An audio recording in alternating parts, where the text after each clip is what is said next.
ಹಾಂ. ಇಂದು ಈ ಭಟ್ಕಳ ತಾಲೂಕಿನ ಶಿರಾಲಿ ಗ್ರಾಮದ ತಟ್ಟೇಕಲ ಮಜಿರೆಯಲ್ಲಿ ಕಪ್ಪೆ ಚಿಪ್ಪನ್ನು ಹಿಡಿಲಿಕ್ಕೆ ಬಂದಂಥ ಒಂದೇ ಕುಟುಂಬದ ಆಸುಪಾಸಿನವರು ಸುಮಾರು 13 ಜನ ಈ ದುರಂತದಲ್ಲಿ ಸಾವಿಗೀಡಾಗಿದ್ದಾರೆ. ಈಗಾಗಲೇ ಇಬ್ಬರು ಆರೋಗ್ಯದ ದೃಷ್ಟಿಯಿಂದ ಮಣಿಪಾಲ್ ಆಸ್ಪತ್ರೆಯಲ್ಲಿದ್ದಾರೆ. ಬಾಕಿ 10 ಜನ ದೇಹ ಸಿಕ್ಕಿದೆ. ಇನ್ನು ಒಂದು ಬಾಡಿ ಸಿಗಬೇಕಾಗಿದೆ. ಬೆಳಿಗ್ಗೆಯಿಂದ ಇಲ್ಲಿ ಶೋಧ ಕಾರ್ಯ ನಡೀತಾನೇ ಇದೆ. ಈಗಾಗಲೇ ಸ್ಥಳಕ್ಕೆ ಜಿಲ್ಲಾಧಿಕಾರಿಗಳು, ಅಪರ ಜಿಲ್ಲಾಧಿಕಾರಿ, SP ಅವರು, CEO ಅವರು ಎಲ್ಲ ಸ್ಥಳಕ್ಕೆ ಭೇಟಿ ನೀಡಿದ್ದಾರೆ.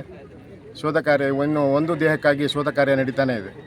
ಹೇಗೆ ಅವರು ಆವಾಗವಾಗ ಬಂದು ಮೋಸಕ್ಕಾಗಿ ಬಂದಂಥವ್ರು